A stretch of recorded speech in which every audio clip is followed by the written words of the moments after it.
Welcome to the 61st Annual Silver Gavel Awards. We'd like to begin our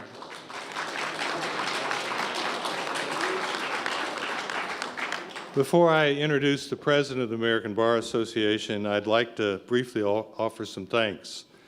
To make this program possible, we were very pleased to have the generous support of our primary sponsor, my law firm, Butler Snow.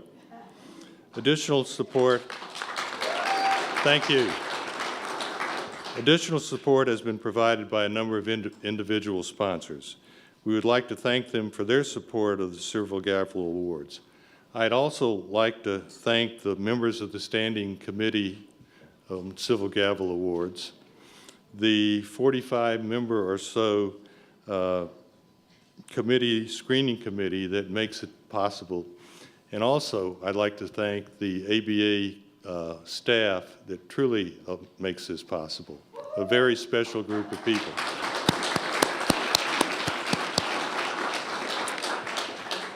I'm now pleased to welcome the ABA president, Hillary Bass. Hillary is co-president of her law firm, Greenberg Trarick, is a multi-practice firm with approximately 2,000 lawyers in 38 offices worldwide. Her practice is based in Miami. Mentoring others in the legal field and giving back to the community have always been her top priorities. An ABA leader for more than 30 years, she previously chaired the section of litigation and served as chair of the Standing Committee on Public Education. Hillary also serves as vice chair of the University of Miami's Board of Trustees. I'm very honored to introduce the President of the American Bar Association, Hillary Bass.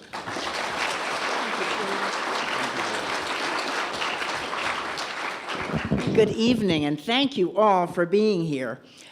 As you know, the Silver Gavel Awards recognize outstanding efforts in the media and the arts to foster the Americans' public understanding of the law. The Silver Gavel Award are one of the association's most long-standing and important annual traditions. This year, we are making it 61 years for the American Bar Association to give these prestigious awards. They were first presented in 1958 under the visionary leadership of ABA President Charles Rhine. And they do have a remarkable history. I thought I would just take a moment and describe to you some of the prior winners of the Gavel Awards. From the Silver Gavel's first year, Sidney Lumet's classic jury room drama, 12 Angry Men, was a winner, produced by United Artists and starring Henry Fonda as juror number 8. From 1961, the CBS Reports documentary, A Real Case of Murder, People versus Peter Manseri, reported by Edward R. Murrow. From StoryCorp's founder, Dave Assay's Witness to an Execution, 2000 radio documentary. In 2016, Making a Murderer by Laura Riccardi and Moira Demos for Netflix. And finally, last year's much acclaimed and influential book, Evicted, Poverty and Profit in the American City by Matthew Desmond. These are just a few of the many outstanding award winners that we have had the pleasure to give the Silver Gavel over the last 61 years. This year, we are awarding 6 Silver Gavels and 4 honorable mentions in the categories of books, documentaries, drama and literature, newspapers, radio, and television. The chair of the ABA Standing Committee on Gavel Awards, Steve Edds, will introduce each of the award winners and highlight the outstanding contributions they have made to foster the Americans' public understanding of law and justice. Steve.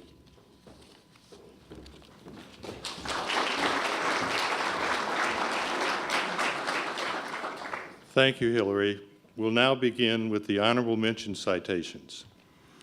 The 2018 Gavel Award honorable mention for books goes to In Praise of Litigation, Oxford University Press. Alexandra Lahav argues that litigation is critical in American democracy and makes the case for this bold claim in a wide-ranging yet succinct and highly readable book. She writes a lucid brief in praise of litigation as a corrective to common criticisms that the focus on its costs while neglecting its benefits. Lahab asserts that litigation promotes core democratic values in a pluralistic society such as ours. The author addresses misconceptions and unproven beliefs that we are an overly litigious society and intersperses numerous examples throughout the book to illustrate her arguments. Lahab decries the decline of jury trials and points out that the American jury is a constitutional office and fundamental to self-government. Her ultimate goal is to help us appreciate why litigation matters, and so what can be done to improve it. This book should prompt broad discussion about the proper role of litigation in sustaining our democracy and promoting access to civil justice. Unfortunately, what happens to many of us, her plane was delayed and canceled. So she's not with us, but she is going to be with us by phone. So Howard, how are we doing this? Okay, so accepting the award is Ms. Lahab by phone, I guess.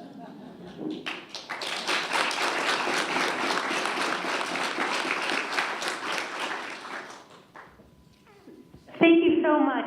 I really wish I could have been with you tonight, and I'm really incredibly honored that the ABA and the committee recognized my book for this honor.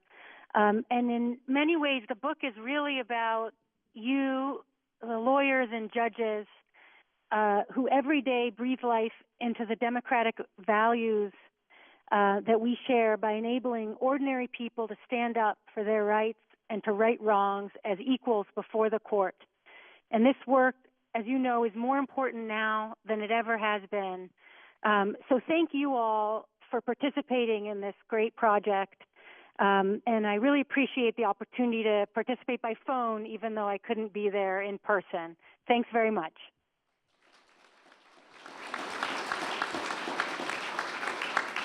And thank you, Alexandra. The ABA is also recognizing 3 other excellent entries with honorable mention citations. They are They Call Us Monsters, BMP Films in the documentary category, Secrecy Rules, the Star Tribune in the newspaper category, Null and Void, Radio Lab at WNYC in the radio category. The honorees are unable to attend in person, so we will accept their awards on their behalf. I urge you to read about their outstanding work in the program booklet, which is in front of you, or to visit the ABA website at ambar.org/Gavel Awards for links and more information. Please join me in congratulating them in addition to Alexandra.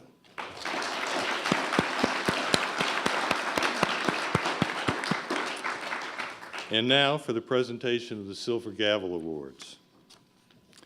The 2018 Silver Gavel Award for books goes to Unwarranted, Policing Without Permission, Farrar, Straus, and Giroux, imprint of Macmillan. Who will watch the watchers? That enduring question of how to balance power and accountability lies at the heart of Unwarranted. Barry Friedman challenges us to answer the essential questions that affect our security and our liberty.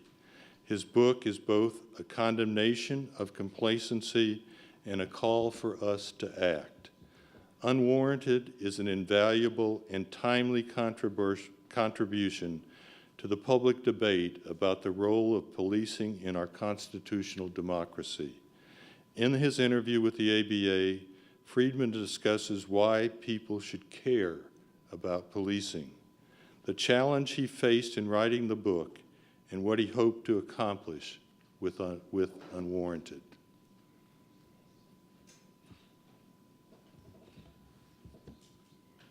When I started to write this book, no one seemed to care about policing. And so the question was, how do I get people to care? And one answer is with some data, some information, but it's hard to get information about policing. The other thing I focused on was stories. I wanted to tell the stories of things that had gone off the rails about policing. And I wanted to tell them in ways that would capture the attention of the public broadly, so that people could understand that despite their admiration and valuing of what the police do, that there was a problem here and that it needed to be addressed. Just to give you an example of one of the stories, this one may be familiar to folks who are in the D.C. metropolitan area. Shai Calvo is the mayor of a small town in Prince George's County, and through a set of deeply disturbing events, ends up having his house SWAT raided and his 2 dogs shot and killed, and the police department was incredibly unapologetic. And what happened to Shai Calvo is endemic of what happens throughout this country constantly, which is that we have put SWAT on steroids. SWAT is used to enforce ordinary warrants. We don't do cost-benefit analysis around SWAT, and so lots of SWAT raids go wrong, and there's injuries, property damage, people get killed, cops get injured and killed. And so I was using that to demonstrate the point that we need rules about things like SWAT raids. One of the real challenges was writing the law part of it in a way that would keep people reading. I tried to bring the legal part of it to life as well, and I did that by, among other things, using some of the key cases and digging deeper into them and telling those stories. It's important to see judicial decisions as stories. They're real things that happen to real people. The whole goal here is to foster a broader conversation. Unwarranted is about what happens when we give incredible authority to one branch of government without adequate controls. The police have an incredibly difficult and important mission to perform in our society. Safety is the first job of government. But in doing that, they can threaten our liberties in pretty fundamental ways. What I wanted everybody to understand was that we weren't regulating policing, and to lay out a framework for how we could.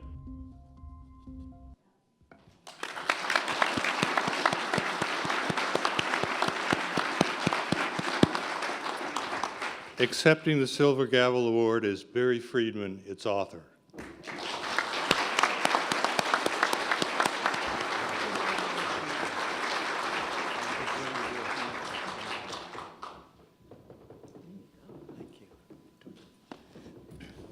Thank you so very much. I'm touched beyond words, and want to thank the ABA and the committee and everybody who read the book and some people who tweeted me about it, including Alexandra, who actually, I learned about the award by reading a tweet that she wrote. So Twitter has its values.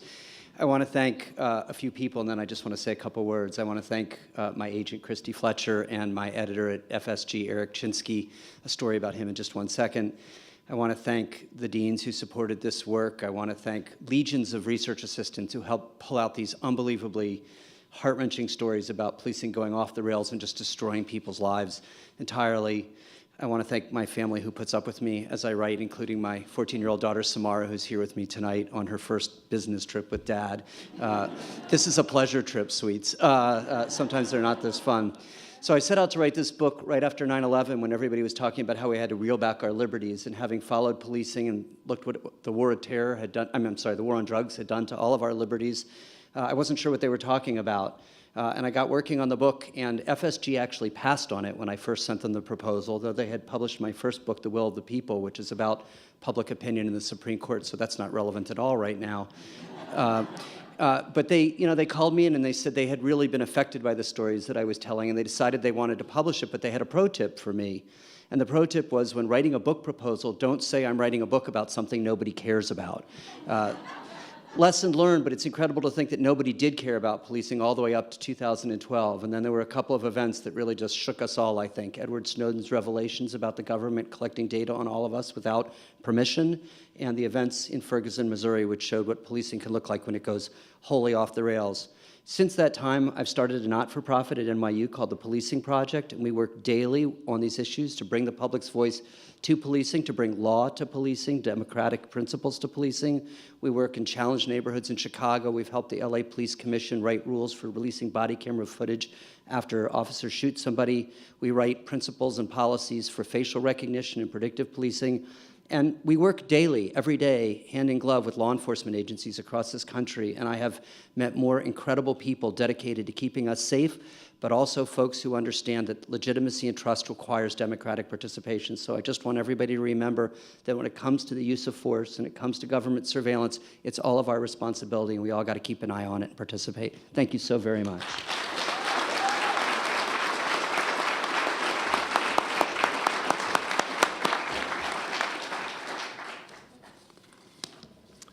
The 2018 Silver Gavel Award for documentaries goes to And They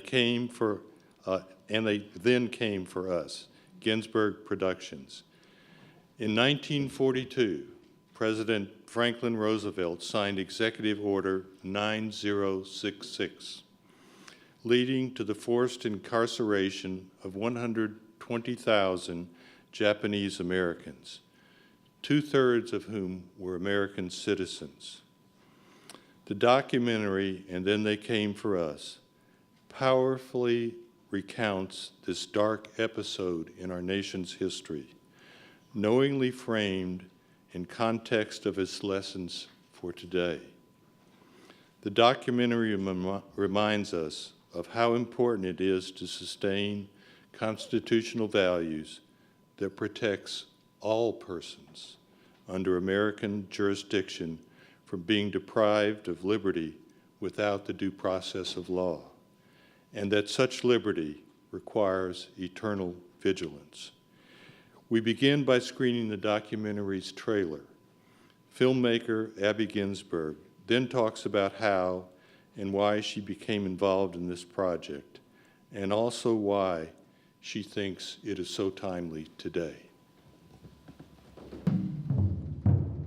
75 years ago, the FBI began arresting Buddhist priests, Japanese language school teachers, and community leaders. Within 2 months of the U.S. government began the mass incarceration of all Japanese Americans from the West Coast. We knew that some among them were potentially dangerous. This nation was swept up in war hysteria, racism, and the failure of political leadership. My mother would never have dreamed that they were going to be incarcerated for 4.5 years. The government wanted a record to show that this had been a humane process and that there was nothing for anyone to complain about. Dorothea was asked to photograph the evacuation of the Japanese Americans, and her feelings were very different. If we didn't have these photographs, this story would be a blip in U.S. history. You know, people look back and they say, well, these things can't happen again, but I don't believe that. Donald J. Trump is calling for a total and complete shutdown of Muslims entering the United States. It's the same kind of sweeping, generalized characterization of a group of people.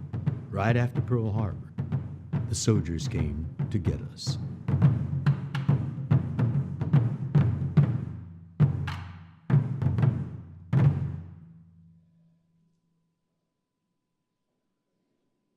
Un-American, the incarceration of Japanese Americans during World War II. This is a book that was based on the photographs of Dorothea Lange and others that had been essentially left to be in the dustbin at the National Archives. Somebody involved in the publication of the book said, what do you think about the idea of doing a film that would be an accompaniment to this book? And I said, it's not really what I do. Let me look at the book and we'll talk further. And I was blown away by how beautiful the pictures were, how much you could read off of people's faces. From the time I got really interested in this, it seemed to me that it really linked to the work that was going on around the Muslim travel ban. And if we could create a film that made that, really explicit, then I thought there was a reason to do the film. And so in the film, we frame it by opposition to the Muslim travel ban. So that's how the film opens and that's how the film ends. And I think it does give the film a contemporary resonance that it wouldn't have if it was a film just about the story depicted in the photographs.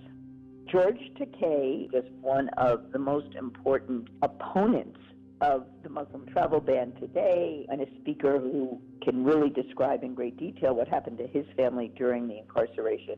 I just felt his ability to tell his own story and his ability to link it to the larger political context was going to really help the film. There is a new urgency to understanding the relationship between rights guaranteed in the Constitution and what it means to preserve them. This started as a historical project and became increasingly timely. And by the time it finally was able to be seen by its first audience in May of 2017, it really felt timely. And I would actually say the timeliness of it has grown in the last year.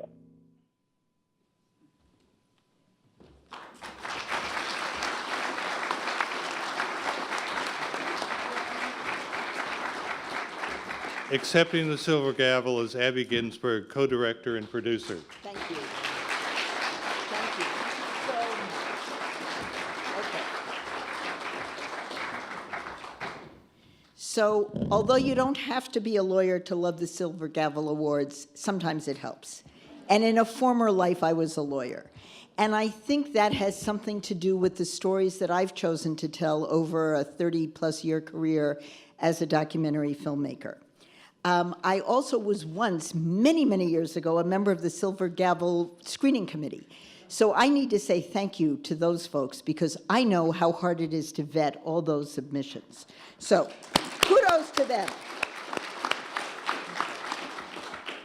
So everything that I said, I still believe in the interview that I gave on the phone, but we hadn't yet had the U.S. Supreme Court travel ban decision when I gave that interview.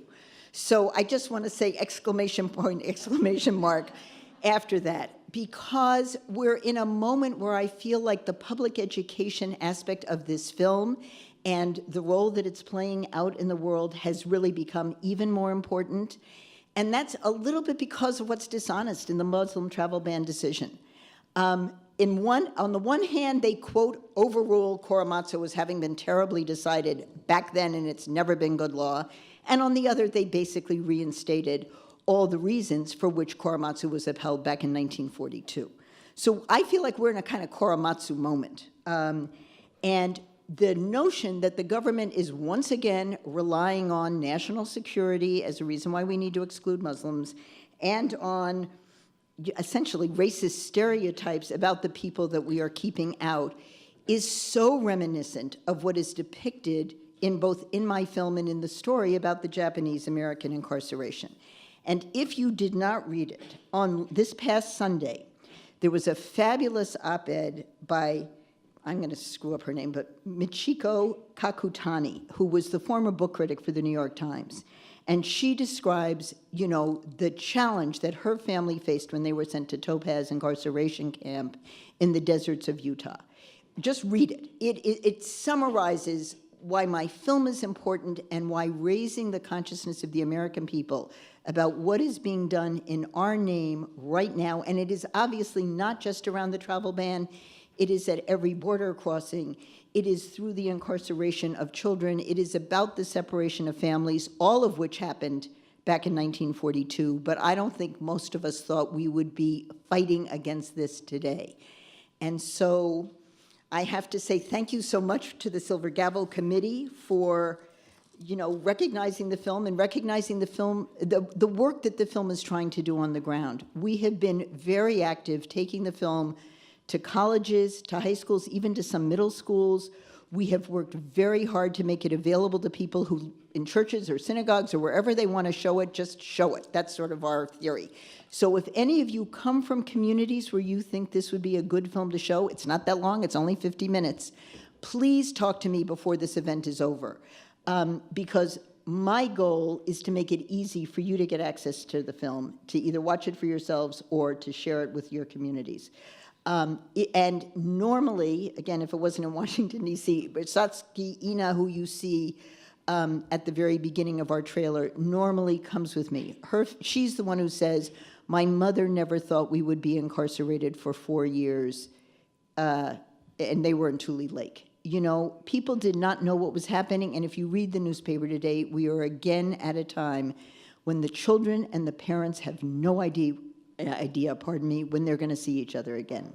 So I say to all of you, this is a job that we all share as Americans, which is to maintain our connection to our Constitution and to make sure in any way that we can that it is upheld for all the people who need it to be a vital, living, breathing document. So thank you to the Silver Gavel Committee, and we will be banging the gavel loudly for justice as we go out with this film.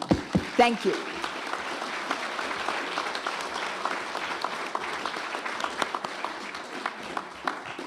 Thank you, Abby. The 2018 Silver Gavel Award for Drama and Literature goes to Marshall, Chestnut Ridge Production and Hudlin Entertainment, Open Road Films, and Starlight Media. Marshall presents a dramatic snapshot of the early career of Thurgood Marshall, a great trial lawyer before he became the first African-American Supreme Court justice. The movie does an excellent job dramatizing its legal subject matter, capturing the challenges of jury selection, demonstrating trial strategy and tactics, depicting the investigative work that goes into criminal cases, emphasizing partnership and collegiality in lawyering, and exposing racial bias in the criminal justice system. Moreover, the movie never strays far from reminding viewers of Thurgood Marshall's abiding commitment of civil rights and justice.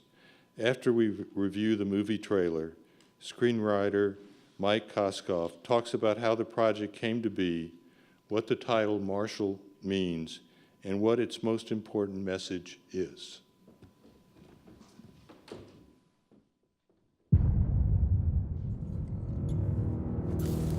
You gentlemen are making a big mistake. This here is Mr. Thurgood Marshall. Man is an attorney. You will treat him with the respect that he deserves. My great-granddaddy, he was a slave. We're not slaves now. We got weapons we didn't have before. We've got the law. Baby, you go into these towns who've never seen a Negro lawyer. Hey, boy! You need to be careful. NAACP. Thurgood, you're going to Connecticut. Joseph Spell, Negro servant, attached socialite in her own bedroom. This case will show the world if a colored man can get a fair trial in the United States. There's only 13 million Negroes depending on you. Don't any of you have any confidence in me? I'd say you have enough confidence for us all. I only represent innocent people, people accused because of their race. That's my mission. I never touched that woman. I need a partner who the jury can relate to. Sam Friedman. Good to meet you, Sam. Hey, give me a hand with these, would you? What have you got in here, cement? Guns. Books, Mr. Friedman. You just sweep through town, stirring up all kinds of ugliness. My life is on the line here. Hey, Attorney Friedman, hold on a minute. What do you want? You're one of us now, Sam. A real fighter. Step away, you can't take the heat on the battleground. Neither of them have been telling us the truth. He attacked me. I'd advise him to accept the deal. You lied in a sworn statement. Why would you do that? Why'd I lie? Because the truth gets me killed. You can't deny me now. Tunnel vision. If you want freedom, you're gonna have to fight for it. The only way to get through a bigot's door was to break it down.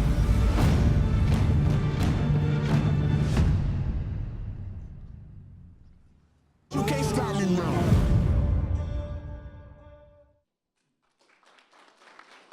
The idea for this film came initially from another lawyer who was a lifelong ABA member as well, Jack Zeldis.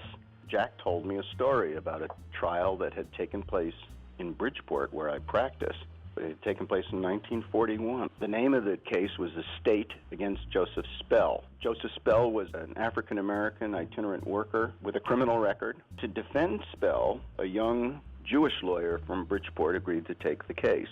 His name was Sam Friedman. The NAACP was concerned about Spell because the publicity that had gone out nationally was so derogatory toward African Americans in general. To help, they sent up a young African American lawyer whose name was Thurgood Marshall. My friend Jack told me that the story existed and said he felt it would make a very good screenplay, and he knew that I had a son and a daughter who were both screenwriters. I started my own little attempt to write a screenplay. The other screenwriter is my son, Jacob Koskoff. Jacob and I collaborated on the screenplay before it finally got to the screen.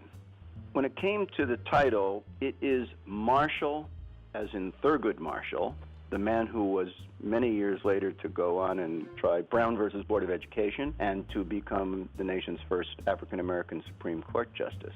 But it was also Marshall in the sense of a United States Marshal who traveled by himself from town to town in the early years of the West, bringing justice to towns that had no justice. And that was the Marshall that we show in our movie. Marshall is a lively, at times very funny, at times very thrilling courtroom drama. It shows the real problems that existed at the time, and many of which still exist today, of bias, of tyrannical judges in some instances, of lack of facilities and lack of resources for the poor. But it also shows the possibility of justice that only exists within the jury system in this country. And it's an homage to the jury system itself. And that's the most important message that comes out of the whole movie.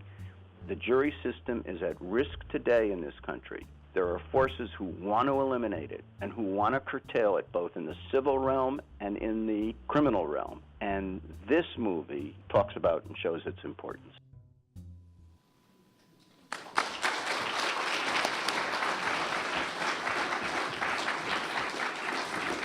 Accepting the Silver Gavel is Michael Koskoff, screenwriter.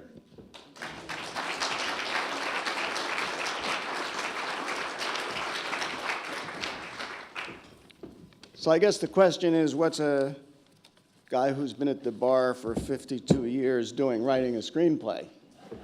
But I sort of thought that I could write this story because I have the geniuses of my kids behind me, but also because I had been involved in the Black Panther trials in 1970. And I sort of knew that kind of the feeling of being in a political trial, a trial in which there's more at risk than just the guilt or innocence of the person. There are other issues in society that are at risk. And that was true with this Spell case when my friend Jack Zeldis gave it to me. It took 11 years to get it made. I'm working all through those 11 years with my son. And we, through great good fortune, got to a producer by the name of Paula Wagner, who took it on as a cause. And she worked with Jonathan Sanger, another producer who took it on as a cause. And then we got Reggie Hudlin, who was our director and producer. And Reggie brought to it a special sensibility, because I originally wrote this screenplay because I wanted to show about the jury system, because that's the system I grew up in. That's the system I practiced in and still practice in for 52 years. And I wanted to show how things aren't always clear in the jury system, how you can have people who may indeed be guilty who need a defense. And you also wanted to show how societal factors can influence that. In this case, you'll see the headlines from 1941, where they have the war in Europe on the top, and then they have the rape of this Greenwich woman below. And you have defendants who aren't pure as the driven snow. And you have prosecutors who aren't down-and-out racists like you would see in the typical Southern movie, the real people who need trials. And then I had the great luck after Reggie said, you know, you've got this trial, but there's something more in it. So you want to rewrite it. So he made, my son Jake and I rewrote it because we had Thurgood Marshall. And who ever knew? I mean, he was there all the time, but I never knew what kind of an incredible, dynamic, important force he was in our society. And I had the great fortune of meeting his son, John, who's right in the back row there with Gene, and they helped and inspired me to keep going. And I met Sam Friedman, the Jewish lawyers. John. And I met Sam Friedman, Sam Friedman's family. He's the Jewish lawyer who tried this, who in 1941, though they were picking up Jews off the streets of Poland, decided to take on this unpopular cause in his own community. These are courageous people, and we have so much to learn from them. Then, of course, my wife, Roz, of 55 years, kept me going all during that time and got me from being here and not being and living in a garret in the East Village. And then I learned about Thurgood Marshall and things that I didn't know before, probably most of you didn't know, how he did travel through the South by himself before there was a civil rights movement, at great personal risk every single day, risking death, and often encountering death right next door before he would escape. I learned about him as a young trial lawyer. I learned about him then as an appellate advocate who won even before he was 32 years old, as he's shown in this movie, who had been argued already in the United States Supreme Court, a case called Chalmers versus Florida. I learned about how he went on to win 29 of the 32 cases he argued in the United States Supreme Court, and how he became the architect of the legal challenge against state-sponsored segregation. I learned finally about Justice Marshall, and I think it comes at a very opportune moment to think about what we want in a Supreme Court justice. His interpretation was not formulated by a think tank. It was not hatched in a cocoon by big industry. He did not see the words of the Constitution as fixed in time, anchored in 18th century creators. He was not an originalist. He was not a textualist. In fact, he believed the opposite of what the textualists and the originalists say. He believed it was the responsibility of a judge to protect rights and do justice even where it wasn't required by the Constitution or initially intended. Because he knew the Constitution was not written for him, but he decided to claim it as his own. And he carried it with him every day. He thought of it as a charter of promises, promises that need to be kept, and the judges in the Supreme Court and all of the other courts are the ones who are responsible for keeping it. And so he was able to recite the Constitution from memory. He gave it to his son John when John became a state trooper for the Virginia State Troopers. And he said, John, carry this with you. If you obey it, you'll never get into any trouble. And if only our current Supreme Court nominees would adopt this kind of a thought of the Constitution. Thank you.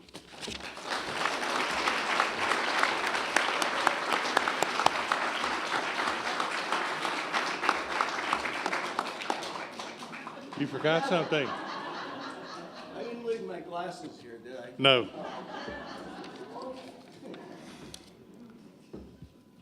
The 2018 Silver Gavel Award for Newspapers goes to Death Penalty Defense Drama at Guantanamo War Court, the Miami Herald.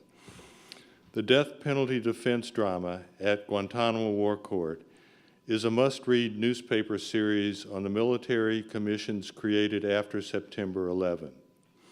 Kel Rosenberg reports on the troubled and troubling death penalty case of high-value captive Abd al-Rahman al-Nassari, accused of being the mastermind of the bombing of the USS Cole in 2000.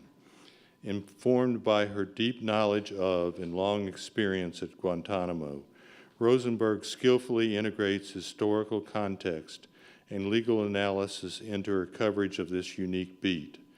Her reporting reminds us why we ignored Guantanamo at our own peril. What happens there should not be peripheral, but rather central to the concerns of the American people and to democracy under the rule of law. In her ABA interview, Rosenberg explains how she came to report from Guantanamo, what dramatic legal events occurred last year, and why Americans should care. I cover Guantanamo virtually full-time, the U.S. Navy base down in Cuba. I cover the prison, the people, and I cover military commissions, what we call the War Court. January 2002, it was 4 months to the day from the September 11th attacks that the first prisoners arrived at Guantanamo. And I happened to be there. I was in the first group of journalists, and we sat on a hilltop overlooking this dusty airstrip, and we watched 20 men in orange jumpsuits get let off this cargo plane in shackles and hoods. Everybody would go for the first 3 months. Reporters from across the world would show up, but the Herald decided to stay longer. I had an editor at the time, Mark Seibel, and he decided if the U.S. was going to build a prison and ultimately a court out of reach of the American people, then it was out of reach of the American courts. He was determined to make sure it would not be out of reach of American journalism. And he basically told me to go down there and not come back until it was over. And so now it's 16 years later, and I'm still going. Fast forward to 2017, that's the USS Cole trial. This case is testing whether Abdul Rahim al-Nashri, the Saudi who was captured and carried off to the CIA's black sites, will be held responsible for putting together that plot and ultimately executed. It was an extraordinary year in this USS Cole trial. Every step along the way was dramatic. There were lawyers who resigned and refused a judge's order to appear in court. They wouldn't get on airplanes to Guantanamo. The judge wanted a Marine general to reverse his decision to release these lawyers, including the learned counsel, the death penalty defender. The general refused, was found in contempt of the War Court, and sentenced to 21 days confinement in his trailer. We, the American people, have created a court down at Guantanamo that is run by the military. You can't walk in and watch it. They have a man that they captured in 2002, and the CIA kept them incommunicado for 4 years. Now there is a military tribunal down at Guantanamo trying to figure out all these years later how to put him on trial and possibly execute him as an alleged al-Qaeda terrorist. This is a court like no other. It's not functioning like a normal court, and it's really interesting to follow.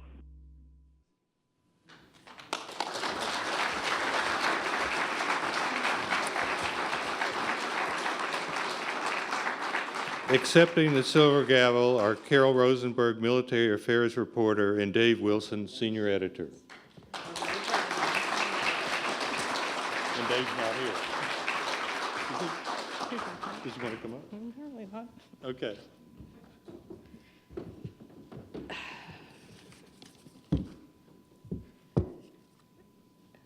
To be a reporter at Guantanamo is to be monitored, threatened, scolded, and lectured by the military on word choice. To be required to sign a crazy contract with the prison, they call it ground rules, that threatens criminal prosecution if I write something they don't like. It would be really easy to ignore incremental coverage of pretrial hearings for foreign people with unpronounceable names in a faraway base, reported by journalists in military custody. So, first of all, thank you to the Miami Herald and McClatchy for their extraordinary commitment to this unpopular story across years of military efforts to crush meaningful coverage. More thank yous. To the victims, particularly to the often ignored USS Cole families, who have come to tolerate and hopefully respect my role, even when the news is not what they want to hear. To the War Court lawyers, who don't scold me for asking questions whose answers might implicate their security clearances. They know it's my role to ask hard questions, and theirs to figure out what they can say. Also to General Martins, the chief prosecutor, who spoke to reporters until he was gagged. Thank you to the troops, those troops who in the past have recognized that we civilians have a free press. Those troops read my stories to find out what was going on. They advocated for me. They did not treat me like some sort of national security threat. Not every minder down there has enthusiastically sought to gag and censor the media. Thanks to Mark Seibel for sending me to write this first, if incomplete, draft of history, and then insisting that I stay until the story of Guantanamo is over. Lifetime sentence. To First Amendment attorney Dave Schultz for getting me back in 8 years ago after I was banned for life for writing something the Pentagon didn't like. And to McClatchy for hiring him. Banned for life lasted 2 months. And to Dave Wilson for helping me and to Dave Wilson, my just past editor, and my new editor, Wendy Benjaminson, for helping me tell hard, complex, incomplete, and absolutely incremental stories. Sometimes telling a story a day at a time until we get a fuller understanding. Like the months we devoted to the mysterious ethical crisis that caused the civilian team to walk out over what turned out to be a hidden microphone and a judicial gag order. These people help navigate the random rulemaking and the threats. Lastly, time, history, and perhaps the Supreme Court will judge this most unusual offshore experiment. For now, we write the drip, drip, drip of daily journalism, something unfashionable in this frankly awful era of newsroom downsizing, entrenchment, and introspection. I know this kind of reporting is important. This silver gavel demonstrates that you do too. Thank you.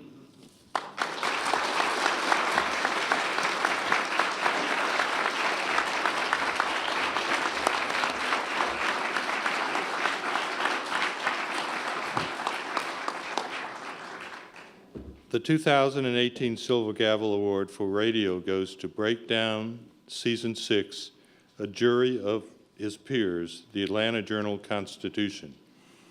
Season 6 of the Atlanta Journal-Constitution's Breakdown radio podcast series presents A Jury of His Peers. Editor-in-Chief Kevin Riley tells his own story as the jury foreman at a double murder trial.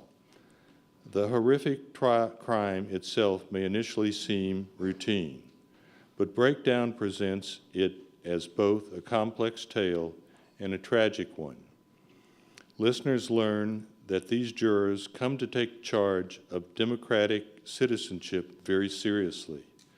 A Jury of His Peers offers an instructive glimpse into the American jury process. It underscores how much all of us should value this constitutional right and responsibility, and the essential role we the people play in our justice system. We first listened to a dramatic clip as Riley and fellow jurors revisit the moment when the verdict was announced. Then he and host Bill Rankin discuss how they seized the opportunity to tell this inside the jury story, and why they believe Americans should appreciate the importance of jury service. I've spoken before large crowds and small groups, both friendly and hostile, but I have never been more nervous than I was at this moment. Joe Ransom was also tense. That I got a little quivery on because I wasn't sure what the reaction was going to be in the courtroom whenever they started asking. I know you see it in movies sometimes when they read a verdict. People get up and start screaming and showing out, and I was just thinking, okay, who's going to jump up and start hollering and pointing fingers, and it was just kind of unnerving until it was all over with. Sangeeta Patel was looking at the prosecutor. She was praying, literally she was praying, her lips were moving and her eyes were closed. I always say a little prayer just to like calm myself. And I'm not necessarily praying for a guilty verdict, I'm just praying that you all do the right thing.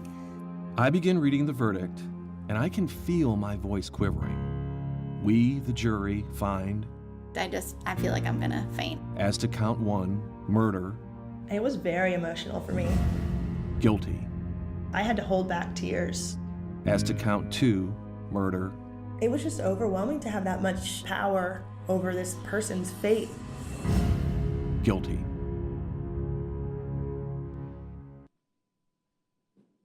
I had this experience of being on a jury and just wanted to do something with it. Felt compelled as a journalist to tell the story of what that was like. And Bill lent me his audience.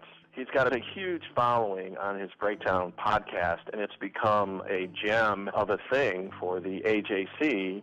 Having covered courts for so long and covered so many trials, it's so difficult to get jurors to actually talk after a case is over. So this was an opportunity, a chance of a lifetime really, to go deep inside the jury, find out what happened in a jury room, not only through Kevin's eyes, but through others who he recruited to join us on the podcast. It was quite an experience. One of the challenges being on the jury was that this was a difficult and upsetting and complicated case. It involved 4 people, 2 of whom ended up dead. The victims were named Reginald Koiku and Quincy Weish.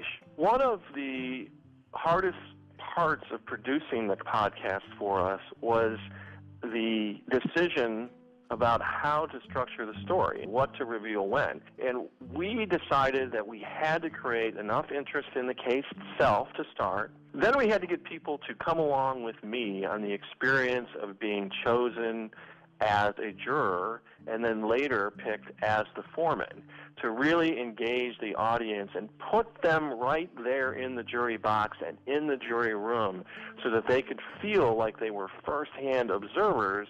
One of the things that made the podcast so successful was the help and cooperation of the prosecuting attorney, Kara Convery, the lead homicide detective, Scott Berhalter, and the defense attorney, Gerald Griggs. They cared deeply that people understand the justice system, its outcomes, why the outcomes are as they are. We were trying to show through a double homicide case the importance of jury service in the American justice system. We wanted people who listen to this podcast to think when they get a jury summons, don't think about how to get out of it. Think about how to embrace it and be a part of the jury system in America.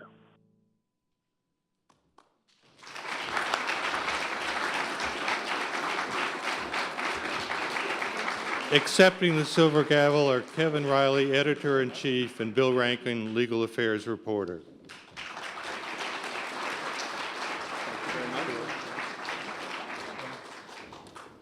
I'm Bill. I've covered courts and legal affairs for the AJC for more than 25 years, and I felt it my mission statement to do everything I can to keep the scales of justice on an even keel and to explain the complexities and nuances of the justice system. So this means an awful lot. It really does. I wanted to thank my company, Cox, which has allowed us to do Breakdown for 6 seasons, and our producer, Richard Hallex. It never would have happened without him.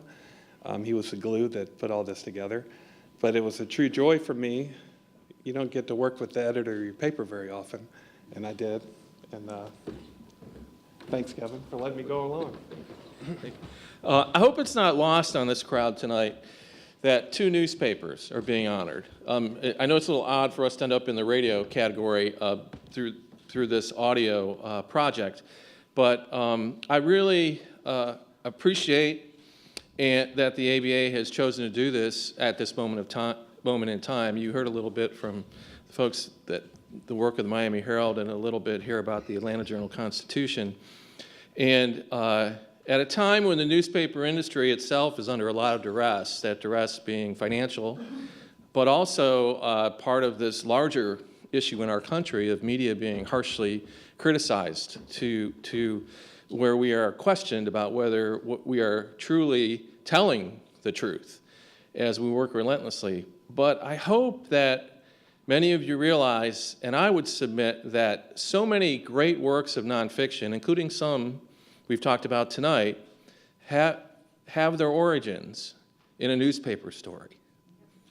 Some intrepid reporter who's not paid very well, certainly not like a lawyer, and who seeks nothing more than to find out what is really going on somewhere.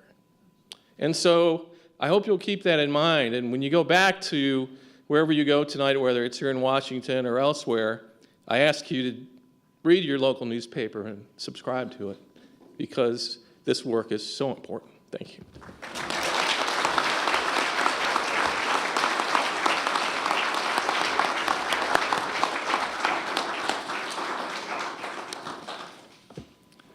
The 2018 Silver Gavel Award for television goes to Abacus, Small Enough to Jail.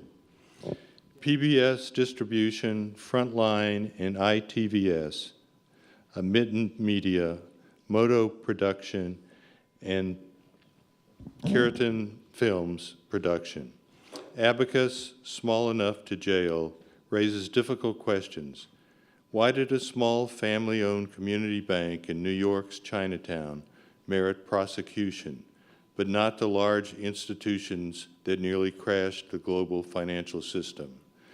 Why did prosecutors pursue a criminal indictment rather than a civil fine when not a single loan defaulted? Did the Chinese American community's relative lack of political representation facilitate the prosecution? Did failure to understand the cultural means of an immigrant community contribute to the decision to prosecute? Abacus simply but powerfully tells the story of this one bank, this one family, and this one criminal trial. In so doing, it conveys larger truths about how power, money, and influence can affect the course of justice. After we view the film's trailer, we will then hear from director Steve James. He explains how the film came to be made, why Thomas Sung and his family are central to the story, and what Abacus says about justice in America. Today, we are announcing the indictment of a federal savings bank on mortgage fraud, securities fraud, and conspiracy. A federally chartered bank that has been catering to the Chinese immigrant community since 1984. If you were going to pick on a bank, a family-owned company, wedged between a couple of noodle shops in Chinatown, is about as easy a target as you could possibly pick. When I was a lawyer, there was no bank owned by Chinese and serving the Chinese. When I walk around here, I feel very much at home. This is a very tasty noodle shop. That's always special. That's the butt. When we were children, my dad was excited about this bank he was going to start. We serve people who've never even dealt with the banking system before. This whole ordeal began in 2009. One of our loan officers stole money. He was lying all over the place. He was running a money laundering operation. I fired him that day. They went straight to their regulator and they told them about it. The DA's office started asking us questions. Wait a minute, maybe we're the target. If that prosecution goes through, that bank is going to go out of business. Although this is David versus Goliath, they're a whole family of lawyers. We spent a lot of time investigating and ended up absolutely convinced that the loan department was corrupt through and through. They routinely falsified mortgage documents. Reporters in this town were treated to this extraordinary photo opportunity, this almost Stalinist-looking chain gang. Herded like cattle down the hallways. I've been doing this for 25 years, and I'd never seen that happen. Mommy's worried. Papa's 80 years old. He's been up since 5:30 a.m. He has nothing to eat for dinner. Let's get you some food. Papa, you do. This is how he is. He's very calm, and I'm like a jumping beans. I'm always running around. You're gonna eat now. You're older to the man, okay? You're not a young kid anymore. This state is killing you. Out Abacus Federal Savings Bank had one of the nation's lowest default rates, not the highest, one of the lowest. Frankly, if every bank had underwritten as well as Abacus, we wouldn't have had a financial crisis. People get the wrong impression that Chinese are not law-abiding. This case is an attack on our community. We're easy prey. Too big to fail turns into small enough to jail, and Abacus is small enough to jail.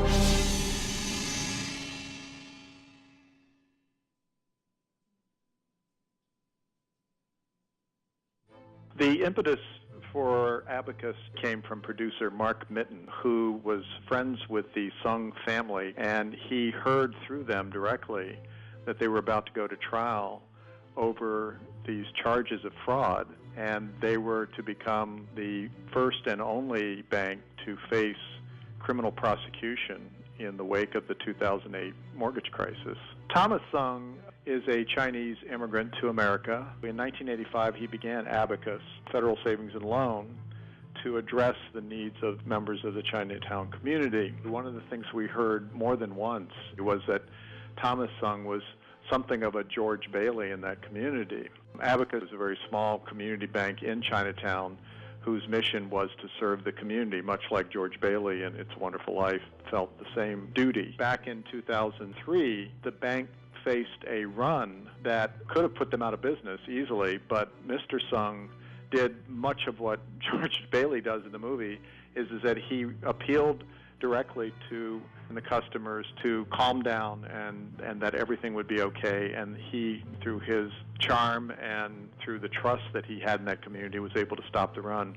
So that only fueled this notion of him being something of a George Bailey type character. We entered the story just as the trial was getting underway, but we had no access to the courtroom. We landed on this idea that we would hire this terrifically talented courtroom artist, Christine Cornell, to come in and make illustrations that would serve as a foundation to then dramatize those significant moments in the trial. Abacus, in many ways, was the mirror opposite of the big banks, beyond just their size. Abacus, Small Enough to Jail, is at its heart a story about the unequal application of justice in America. One of the things that really makes this story different is that the Sung family, they could have decided to plead guilty and try to make this go away, but they decided that their name was so important that they were going to fight this no matter what it cost them, and they were in a position to do just that.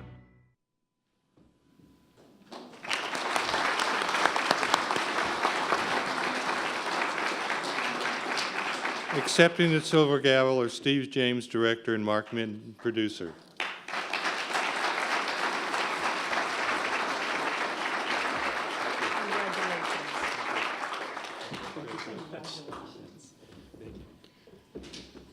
Thank you all. Well, Howard, who did that interview, did such a good job with it. There's really nothing else for me to say. I never thought I would make a film about, an inspiring film about a bank and lawyers. But we did it here. And it was a very inspiring experience for both of us. I was reading, the Gavel Awards say here, recognizing outstanding efforts to foster public understanding of the law. This film is very much about trying to understand the misapplication of justice and the law in this country. And this family really, for us, I think, they are the heart and soul of the story in so many ways, because they were a family who were victims of the misapplication, the unequal application of justice in America. But they possess the ability, because there's 4 lawyers in this family, they possess the ability to fight back, and they did that. They did not roll over, and that's really the heart of this story. We want to invite them up because we have 2 of the members of the family here, so we really would love them to come up and say a few words. Vera and Chanterelle.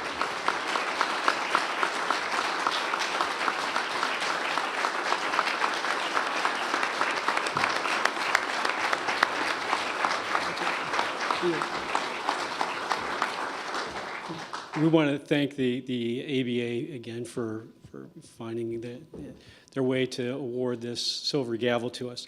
I think that, as Steve already said, is that these were 4 lawyers in the family that were then working with their white shoe law firm. So part of the dynamic is them infighting and debating what is the right course, and then how do they work with the lawyers that they've then picked to represent them in court. So I think there's a wonderful allegory in saying, how do you really articulate what justice is, especially when their reputation is on the line, but they have to have a law firm actually present the case. And if you haven't seen the film, you hear Mr. Sung saying, more emotion, more emotion. But I think the other thing is that the Sungs are incredibly brave. I view them as heroes, because when we started this process, they had no idea what the verdict was going to be. And remember, they're the only bank that was indicted for mortgage fraud. And it's not Wells Fargo, it's not Citigroup, it's not ABA. It's a group that basically has limited resources, and it's about the passion and dedication to making sure their reputation is cleared. I want them to say a couple words if they have a moment.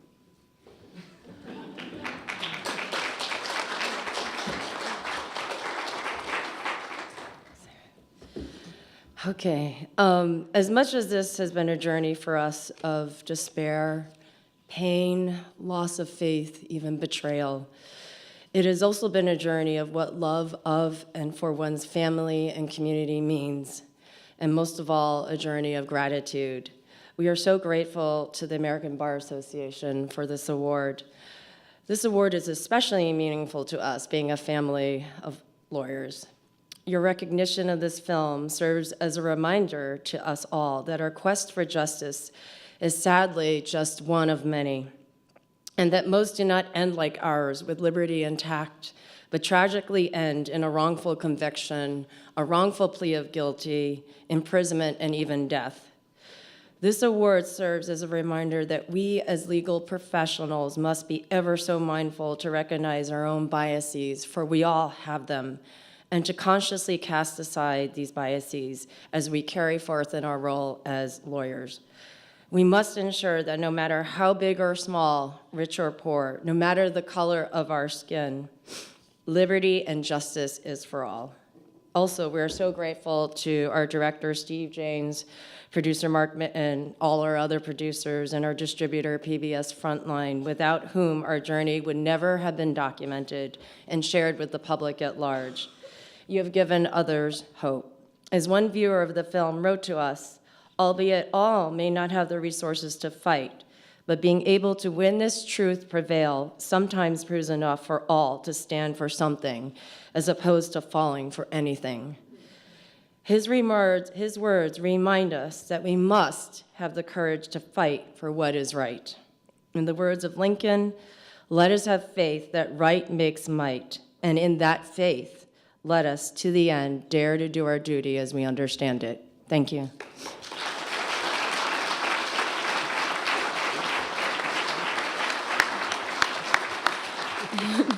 It's kind of hard to follow those words, but I'll just briefly echo my sister's sentiments and gratitude. We wouldn't be here today without Steve James and Mark Mitten and the entire film crew, as well as the American Bar Association. During the course of the prosecution and the trial, our energies and minds were focused so much on fighting for what was right. But there was, in the back of our minds, this realization that we needed to open ourselves up to tell this story, because there was a lesson to be learned. And so we're now at this really positive stage of this entire journey, which is that we fought through, we prevailed, unlike so many others who are less fortunate. And now we do feel that it is our responsibility as a family who has been blessed with the resources, the education, and the professional experience, and strong parents who instill the values of honor and integrity upon us, to really go out and raise awareness to all the issues that you all who have come up here before us discussed. So we're really so grateful for this opportunity to really continue to raise the awareness, and just want to thank you all from the bottom of our hearts.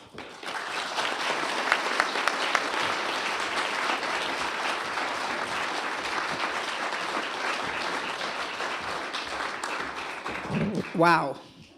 All I can say is I'm sure you are as moved as I am by seeing these 6 different descriptions of this incredible work product. Please join me in congratulating all the recipients of the Silver Gavel Award.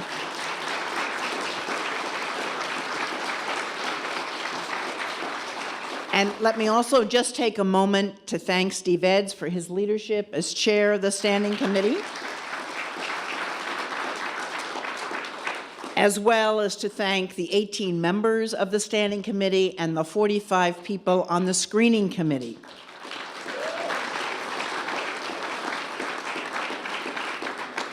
I am now delighted to introduce our featured speaker this evening, Akhil Amar, who is the Sterling Professor of Law and Political Science at Yale University. Professor Amar teaches constitutional law both at the law school and at the undergraduate level. He joined the Yale Law School faculty in 1985, directly after clerking for then Judge, now Justice, Breyer, and earning a BA and a JD from Yale. He is the author of 6 books. The America Constitution, a biography, received the 2006 ABA Silver Gavel Award for books, and the Bill of Rights, Creation and Reconstruction, which earned an honorable mention. He also received the 2017 American Bar Foundation Outstanding Scholar Award and has been recognized with awards at Yale for undergraduate teaching and for his service to alumni. The professor's most recent book is The Constitution Today: Timeless Lessons for the Issues of Our Era. He also writes for such newspapers and magazines as the New York Times, the Washington Post, the Wall Street Journal, Time, and the Atlantic. Professor Amar regularly testifies before Congress at the invitation of both parties, has been cited by Supreme Court justices across the spectrum in 35 different cases, and has appeared on both the Colbert Report and the O'Reilly Factor. That's quite an achievement, right? Please join me in welcoming Professor Akhil Amar.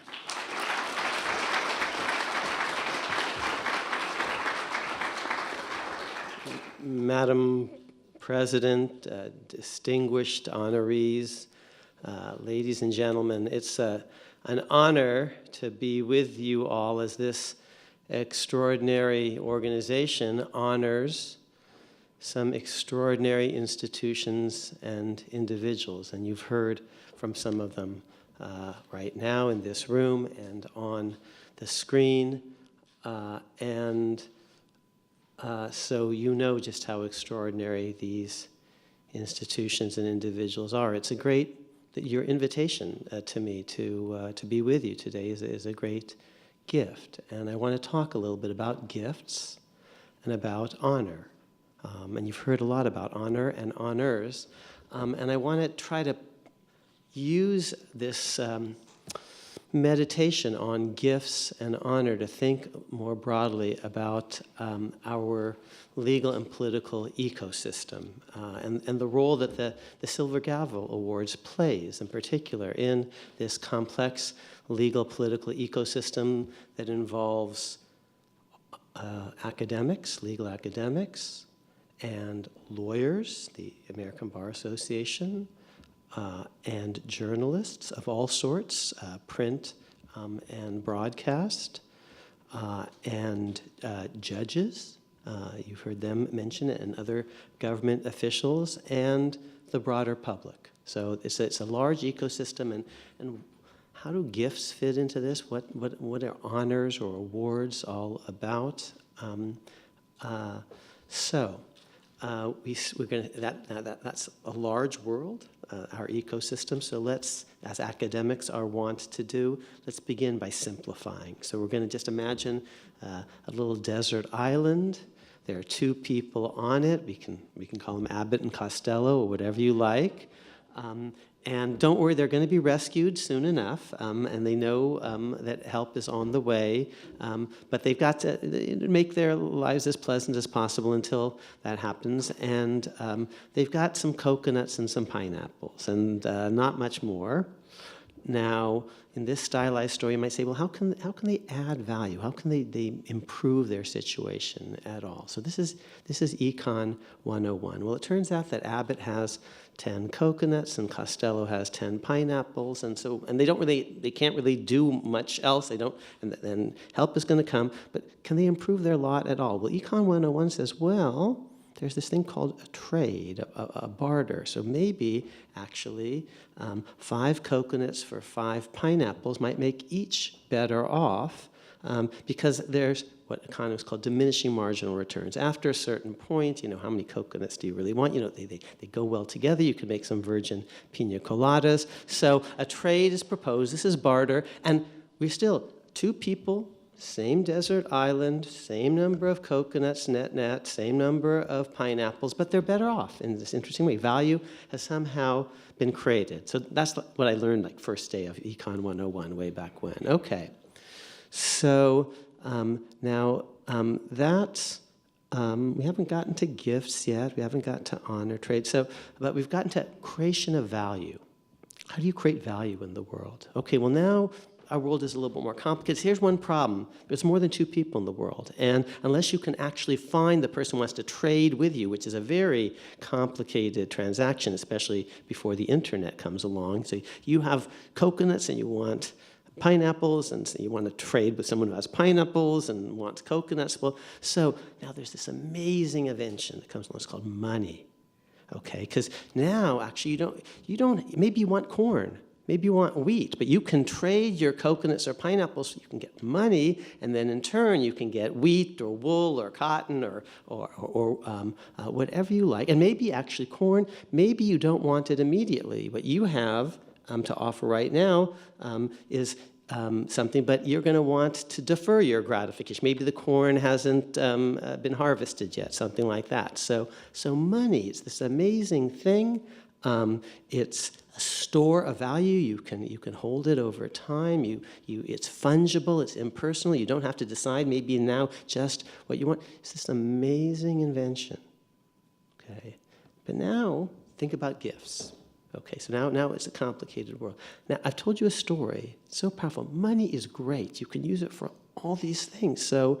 So why would you? From a certain economistic point of view, now this is the second week of Econ 101, back when I'm taking the thing, why would you ever give a gift? Because maybe you're going to give something that the person really doesn't want. They actually don't want. They have a lot of pineapples, and you give them a pineapple. And they have enough coconuts, and you give them a coconut. Why not always just give them money so they can figure out, what they want? Because I'm sure some of you in life have gotten gifts, and they're actually value diminishing. They cost the person more than it's worth to you, the recipient. The old joke that first prize or an award, first prize is an all-expense paid vacation in 1 week. All expense paid vacation in Philadelphia, and second prize is 2 weeks. Okay, so if you're not into Philadelphia, I have nothing against Philadelphia. It's where the Constitution was adopted. It's a great place, but when I was told the joke, it was all about Philadelphia. So why would you ever give a gift? Why not just give money, and then they can decide? Well, it turns out, when you really think about it, money actually isn't perfect for everything, and there is a role for gifts and awards and honor, and we need to think about the political economy of that just a bit. See, because there's some things, actually, that money, even though it's great for a lot of things, it's not good for everything. If you read Paul and John, and by that I mean both St. Paul and St. John, and I also mean Paul McCartney and John Lennon, they will tell you that money can't buy love. It's not supposed to. That's actually a corruption. Love should be given for love. There might be an exchange. There might be a barter. There might be an economy of sort, but money shouldn't be part of that. Money should not buy votes, you see, or political policies. We call that corruption. So I guess money, powerful, it's God's place. It sure beats barter. It has its limits. You do not auction off these Silver Gavel Awards to the highest bidder, you see, because that would be, it might raise some money for some good causes. People think, oh, that's an idea. No, that's a bad idea, because that's corruption of a certain sort. You give these awards, and here's the point. Awards are like gifts, because now I'm going to tell you what a good gift is. So a bad gift is where it's actually value reducing. The gift giver is out a lot. The gift receiver isn't really much better off, doesn't value so much. That's what we economists call a dead weight loss, okay? But now how can a gift create value the way barter does or certain kinds of free trade? The amazing thing about a gift, a certain kind of gift, and an honor as well, is worth so much more to the recipient than it actually costs, in a way, the person who gives it. It's magic. It's amazing. It's like, you have the same number of coconuts and the same number of pineapples, but somehow there's more value in a certain way. How does that work? So partly because it shows that the gift giver is spending some time thinking about the gift recipient, okay? So it's not just throwing dollars at someone. But you could maybe give them money and a really nice letter, or you compose something that shows that you cared. Okay, so why would you not just always do that?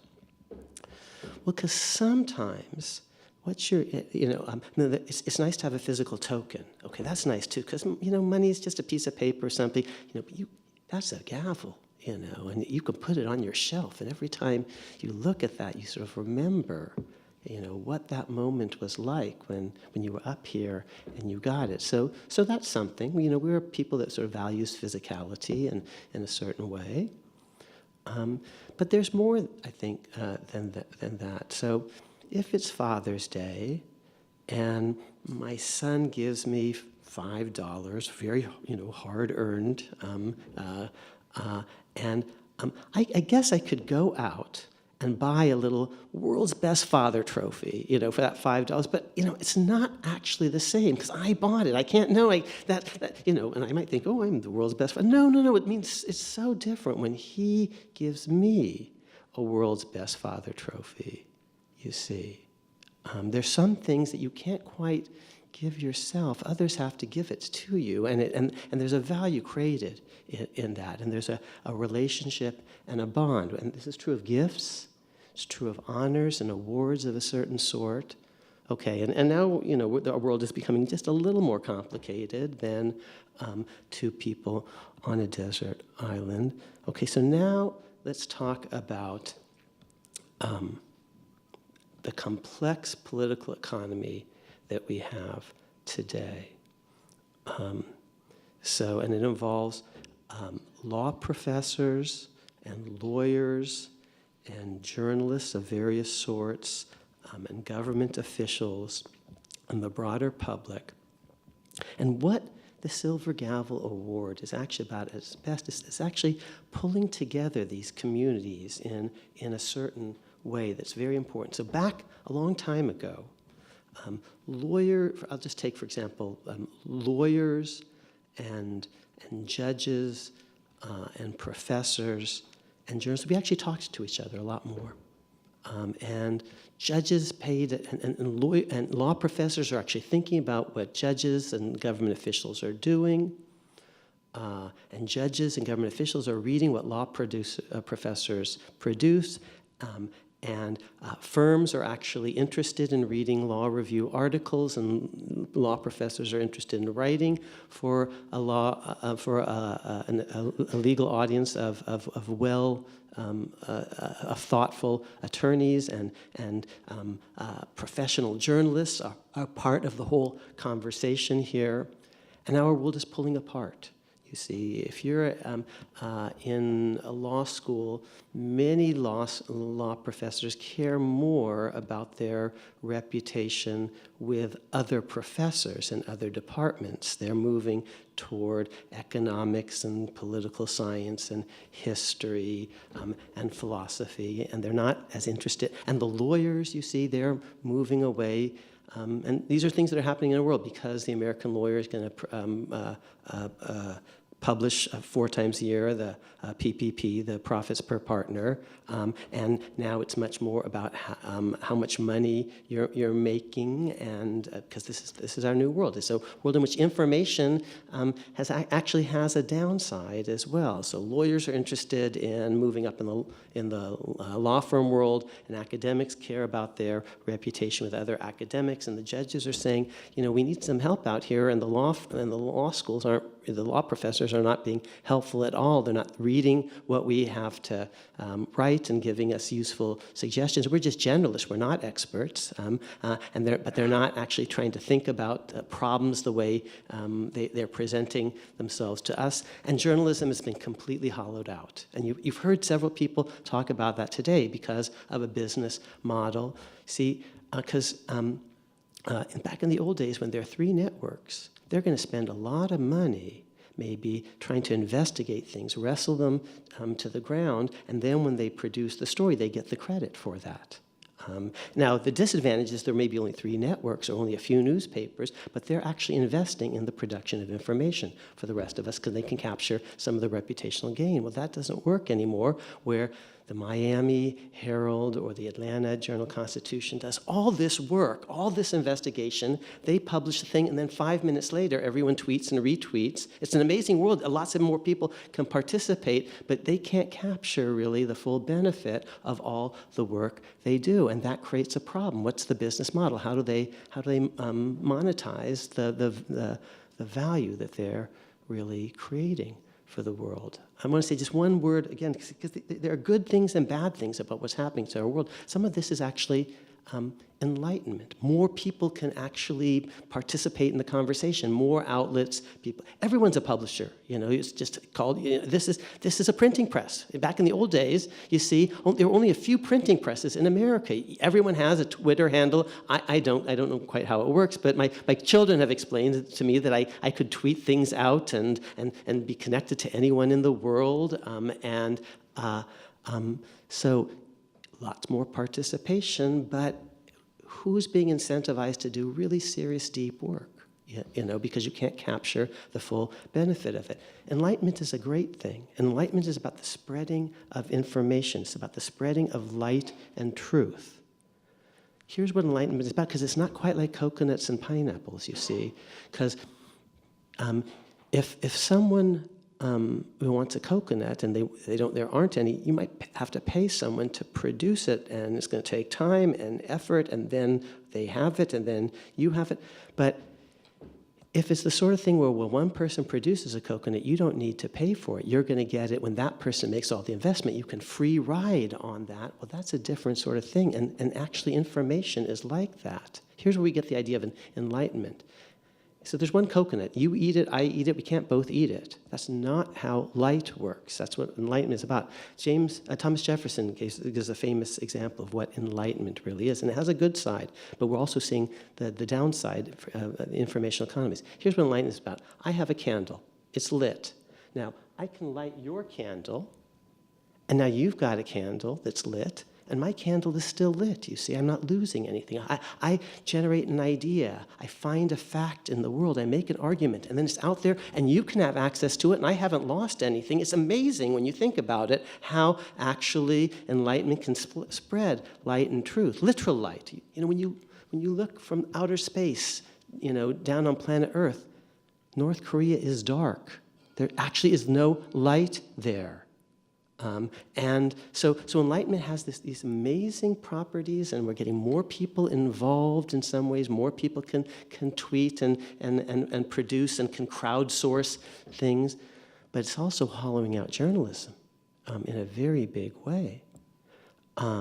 And it's producing all sorts of information that used to be closely held about who makes what at different firms. And so now everyone is in a rat race for getting a slightly higher PPP. And that's actually pulling lawyers away from actually thinking about ideas, and they're just going after the higher PPP.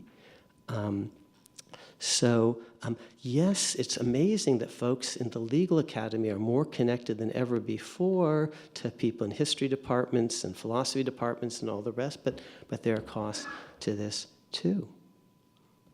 Enter the Silver Gavel Awards and the ABA and this idea of honor. See, here's the amazing thing about the Silver Gavel Award. I know these gavels actually are expensive. But honestly, I can tell you, that they're worth so much more to the recipients than they're costing the organization. We should have actually more awards and prizes, not less in the world, because they actually create value. And I'm going to read to you just what the award has meant to some of the people who you've honored today, because it's in this thing, and I just want to read to you a little bit. But it's not just for them, you see, and giving them incentives to do good stuff. But it does. It really does. And I apologize, I don't know as much about the journalistic world and the radio world. I know, for example, the law professor world. It's hard to get tenure. You got to do well in school and then get a job, and then you have to write a lot at the beginning to get tenure. But once you've got tenure, you don't have to do anything. I mean, it sure beats working. If you're ambitious of a certain sort, you're a young Barry Friedman, middle-aged Barry Friedman, young Kilmer, you say, I want to get one of those Silver Gavel Awards. Okay, I got tenure, but I actually, I'm not content with that. I want to do something. So this incentivizes us to get off our butts and actually do something. So this is, but that's, or a newspaper. We want to find some story. Fine, okay. But it's not just about the producers, it's about the consumers, because in our world, how do you know what's worth reading? You see, what's worth your time? Well, sometimes things can be just crowdsourced. You can try to go on Amazon or something. Which books did readers like? But not everything. This is a very interesting question. What is usefully crowdsourced and what's not? Can crowds actually completely generate ideas, or even sensibly give all awards? Because here's the problem with the crowd. They're not investing that much, each person in it. They're not thinking about the way your screening committee thinks a lot about this, the way your selection committee thinks a lot about this. And these are people who actually know something. They're experts in a way that's not true of a general readership. So it's not just that you're giving good incentives for many people, for journalists, for academics, to produce high-quality work. It's an important signal to the rest of the world, where all this competition for your eyeballs, for your attention. That's the work of a great book by Tim Wu on this competition for attention. You're giving a signal about what it's worth it for people to pay attention to in a fast-paced world.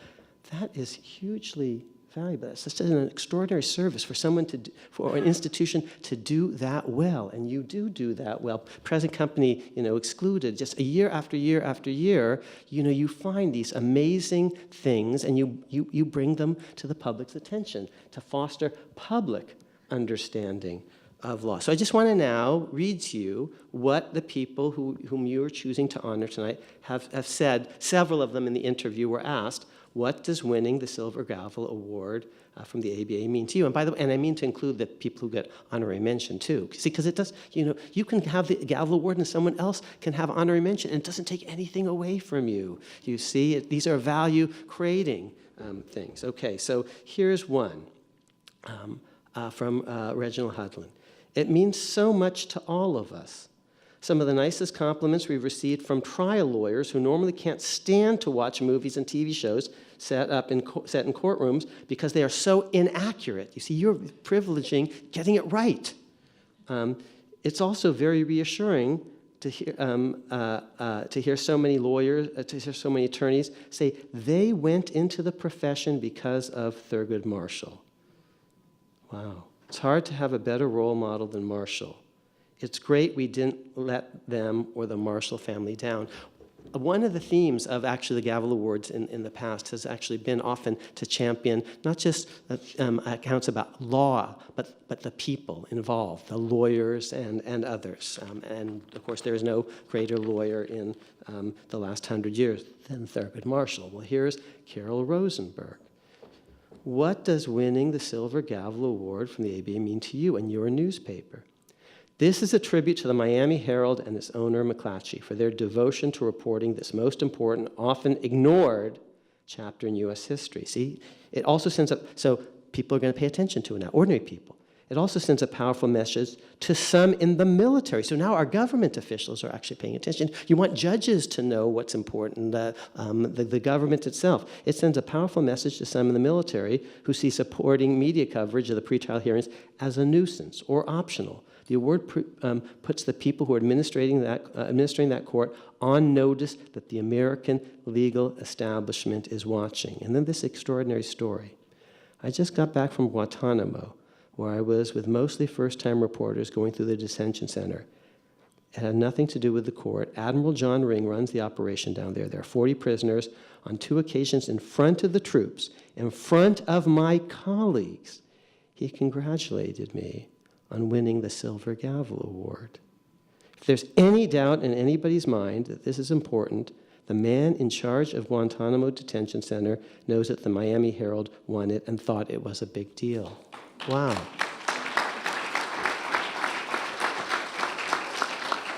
Okay, I'm going to end, because I know it's the witching hour, with a quote from my dear friend Barry Friedman. He's the one, in some ways, I can understand most, because he's a law professor, kind of like me, a con law professor. We go back a long way. What does winning the Silver Gavel Award from the ABA mean to you? Everything. It means so much to be recognized, and I hope this serves as a way to further promote the ideas in the book and the work that needs to be done. Yes, because we don't write it's nice to get the award, it really is, and it'll mean a lot to you. I'm going to end on this. 10 years from now, I can just tell you, it will. When you look up and you see that, world's greatest dad trophy, up there. I have these two are on my same shelf: the world's greatest dad trophy and the Silver Gavel Award. It's going to mean something 10 years from now. But it's not just for him or for me. It's bringing these ideas to public attention. That this award does hugely value creating in the world. And then I'll say one final thing, you might say, and now I'll close. This is very embarrassing. It's autobiographical, but we're friends now, right? So you're not going to out me on this. First, for every person who gets the award, there are all sorts of people who actually, it inspires them to try to get it, to strive for this thing. So you're doing all sorts of work, even if they didn't get the honorable mention, because they're thinking about, I want to do the kind of work that the ABA Silver Gavel Screening Committee and Selection Committee would think well of. Oh, and by the way, you might say, yeah, it's creating value, but at their expense. They're spending a lot of time, and let's thank them once more, please, for all the effort that they put into it, because they really do an amazing job. But at its best, this isn't a deadweight loss for them either, you see, because they're learning from the books, even the ones that don't actually make it past the cut. They're talking to each other about them. That's value creating as well, if you think about it in the right way. So if you think about it the wrong way, why would I actually spend all this time, pack myself in some stupid stadium where it's too hot, too cold, and watch some stupid game? I can sit and watch on TV. It's much more convenient, but that's not how people think. They think, no, I was actually, because I was with the other people, connected to them, I was there as a special experience. Well, ideally, the selection committee, the screening committee, this is like a great book club where you're actually sort of talking to others. It's not like just reading it in your own and posting your little Amazon review or something like that. It can be value creating too, to talk about it with each other. But for all the folks out there who have gotten the awards, there are all these other people that I think they're trying to do better work because awards and honors exist. We humans are kind of like that. Now, I began by telling you that well, if you already have a lot of coconuts, do you really need another coconut? If you already have a lot of pineapples, you really need another one. Diminishing marginal returns. So this is embarrassing, I'll be honest with you. I have a Silver Gavel honorable mention from way back. And I have a Silver Gavel award, and I want another pineapple one day. Okay, I haven't given up trying to do good work, because Larry Tribe, you see, he's got a Silver Gavel award, for this book called Abortion, the Clash of Absolutes. There was a time when people were interested in abortion. Not today, of course, but there was a time. And he just got a Silver Gavel honorable mention. So now, now Larry Tribe got that, and I've got that. And so he and I, we're both working hard, you see. We're thinking, well, one day, maybe if we work really hard and we do another thing and it turns out to be good, and if the Silver Gavel Award Committee, screening committee, if. Okay, I'm joking a little bit here, of course.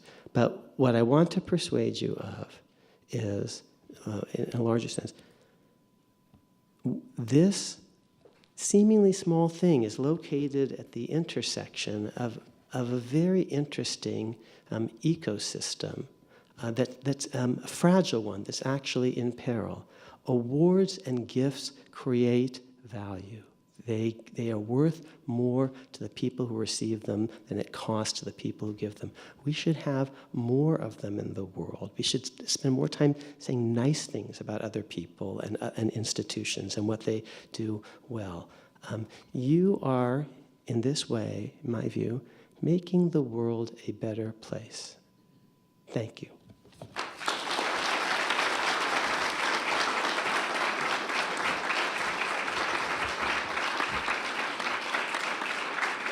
Thank you so much, Akil, for your thought-provoking presentation. Thank you again, all of you, for coming and for helping us celebrate these wonderful pieces of work. For those people who may not have had the opportunity to be with us tonight, the entire video of this evening will be on our website. You can find the link in your program materials, so please don't hesitate to tell your friends and colleagues who might not have had the opportunity to join us to watch, because I'm sure they will be as moved by what we saw this evening as I know we are. Once again, thank you for coming, and please join me one more time in celebrating the winners this evening.